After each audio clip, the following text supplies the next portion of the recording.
नमस्कार दोस्तों, आज समझेंगे कौन कौन से डॉक्यूमेंट्स या बुक्स ऑफ अकाउंट्स को मेंटेन करना होगा इनकम टैक्स के अंदर। हाँ जी दोस्तों, चलिए आज मैं आपको बताता हूँ कौन कौन से डॉक्यूमेंट या बुक्स ऑफ अकाउंट्स को या इनकम टैक्स एक्ट के हिसाब से आपको मेंटेन करना होगा। इसको समझने के लिए बने रहे मेरे साथ वीडियो के एंड तक। और दोस्तों ज्वाइन कर सकते हैं हमारा ऑनलाइन कोर्सेज, जहाँ पे कोर्सेज पे 50% तक का डिस्काउंट चल रहा है। इन सभी कोर्सेज को आप ज्वाइन कर सकते हैं, इस पे आपको 50% का डिस्काउंट मिल जाएगा। ज़्यादा जानकारी के लिए आप इस नंबर पे कॉल कर सकते हैं या फिर इस वेबसाइट पे विजिट कर सकते हैं। वेबसाइट का लिंक वीडियो के डिस्क्रिप्शन में है। सो दोस्तों, बात करने वाला हूँ इस प्रोविजंस के बारे में, इस सेक्शन के बारे में जो कि इनकम टैक्स के अंदर है, जो बुक्स ऑफ अकाउंट्स को मेंटेन करने के लिए या डॉक्यूमेंट को मेंटेन करने के लिए बोलता है कि कौन कौन से डॉक्यूमेंट को आप मेंटेन कर सकते हैं। तो एज पर सेक्शन 44AA के अंदर ये बताया गया है कि आपको कौन कौन से डॉक्यूमेंट मेंटेन करना है इनकम टैक्स एक्ट के हिसाब से। तो इसके क्लोज हैं, लगभग इसके अंदर 2 क्लोज है, दोनों क्लोज को समझेंगे।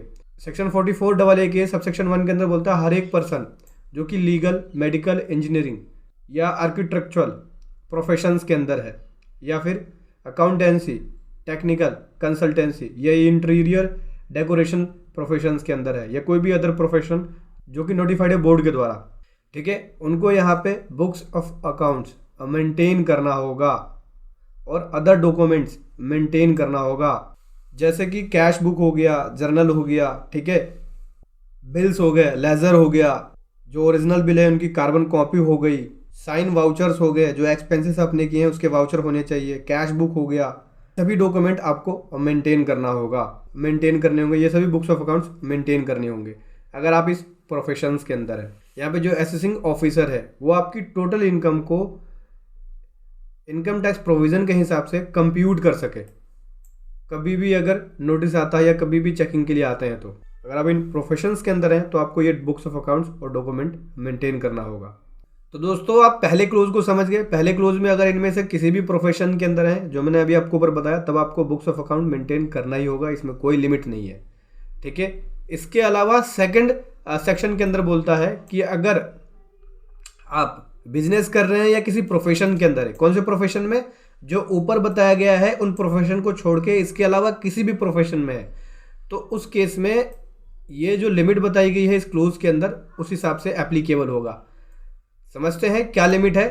बोलते हैं कि कोई भी पर्सन जो बिजनेस कर रहा है या प्रोफेशन के अंदर है, ठीक है, अगर उसकी इनकम 1,20,000 से क्रॉस हो जाती है, ठीक है, और उसकी सेल 10 लाख रुपीज से क्रॉस हो जाती है, तो उस केस में बुक्स ऑफ अकाउंट्स मेंटेन करना होगा। लेकिन यहाँ भी रिलैक्सेशन दे रखा है गवर्नमेंट ने हिंदू डिवाइडेड फैमिली और इंडिविजुअल्स के लिए। देखो यहाँ पे प्रोवाइजो है, 2 प्रोवाइजो। पहले प्रोवाइजो के अंदर बोलते हैं कि पहले क्लोज के अंदर जहाँ पे 1,20,000 का वर्ड है उसको 2,00,000 किया जा रहा है। मतलब कि अगर यहाँ पे बिजनेस या प्रोफेशन से 2-2.5 लाख रुपए क्रॉस हो जाती है इनकम, तो उस केस में बुक्स ऑफ अकाउंट मेंटेन करना होगा। लेकिन इंडिविजुअल और एचयूएफ के केस के अंदर है, अगर यहाँ पे इनकम बिजनेस एंड प्रोफेशन से 2.5 लाख से क्रॉस हो गई तो ही इंडिविजुअल या एचयूएफ को बुक्स ऑफ अकाउंट मेंटेन करना होगा, ठीक है।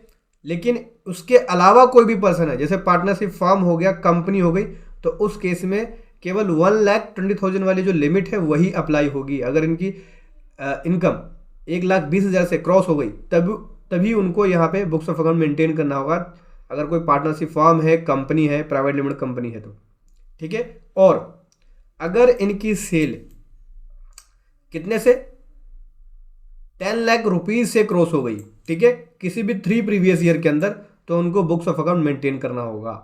लेकिन इसमें भी इंडिविजुअल और एचयूएफ को बेनिफिट है।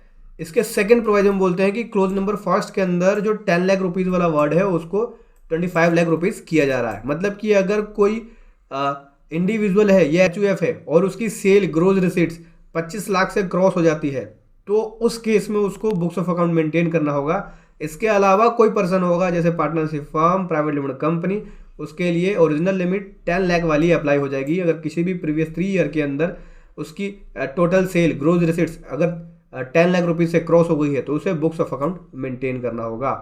सेकेंड वाले पॉइंट में बोलते हैं कि अगर कोई बिजनेस या प्रोफेशन नया सेटअप किया गया है किसी भी प्रीवियस ईयर के अंदर और उनकी इनकम बिजनेस से या प्रोफेशन से एक्सीड होती है 1,20,000, ठीक है, ये ओरिजिनल लिमिट है 1,20,000 की, लेकिन इस केस में भी हिंदू अनडिवाइडेड फैमिली और इंडिविजुअल को राहत है। बोलते हैं सेकंड क्लोज के अंदर जो 1,20,000 की लिमिट है हिंदू अनडिवाइडेड फैमिली और इंडिविजुअल के लिए, उसकी वर्ड को बढ़ा के बदल के सब्सिट्यूट करके 2,50,000 यानी 2.5 लाख की लिमिट कर रहे हैं यहाँ पे। मतलब कि अगर कोई भी इंडिविजुअल या एचयूएफ जिन्होंने अपना नया बिजनेस सेटअप किया है या नया प्रोफेशन सेटअप किया है, तो उस केस में अगर 2.5 लाख से ऊपर क्रॉस हो गई किसी भी प्रीवियस ईयर के अंदर इनकम, तो उनको बुक्स ऑफ अकाउंट मेंटेन करना होगा। लेकिन अगर कोई कंपनी, पार्टनरशिप, फर्म जो नया सेटअप हुआ है और उनकी इनकम 1,20,000 से क्रॉस हो गई, तो उनको बुक्स ऑफ अकाउंट को मेंटेन करना होगा।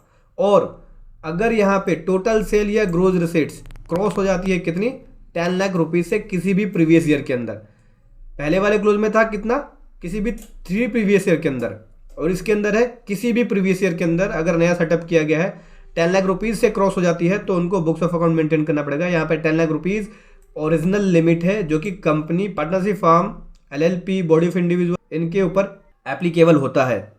इंडिविजुअल और एचयूएफ के लिए लिमिट कितनी कर रखी है, सेकंड वाले क्लोज के अंदर देख सकते हैं। ये सेकंड प्रोवाइजो के अंदर बोलते हैं कि जो सेकंड क्लोज में कवर है पर्सन, इंडिविजुअल और एचयूएफ, उनके 10 लाख रुपीज़ की जगह पे 25 लाख रुपीज़ को सब्सिट्यूट किया जा रहा है। मतलब कि सेकंड वाले क्लोज में अगर यहाँ पे कोई नया सेटअप उसने किया है इंडिविजुअल या एचयूएफ ने, और उसकी सेल्स, ग्रोस रिसीट्स 25 लाख से क्रॉस हो जाती है, तभी उसको यहाँ पे बुक्स ऑफ अकाउंट मेंटेन करना होगा।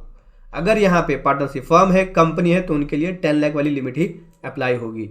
और कि अगर यहाँ पे पर्सन बिजनेस के अंदर जो प्रॉफिट अर्न कर रहा है और उसका ऑडिट हुआ है, ठीक है, इनकम टैक्स एक्ट के अंदर, तो उस केस में भी उनको यहाँ पे बुक्स ऑफ अकाउंट्स को मेंटेन करना होगा। जो प्रोविजन बता रखे हैं 44AB के अंदर, ठीक है, 44BBB के अंदर, 44AE के अंदर, ठीक है, तो उस केस में भी इनको यहाँ पे बुक्स ऑफ अकाउंट्स को मेंटेन करना होगा।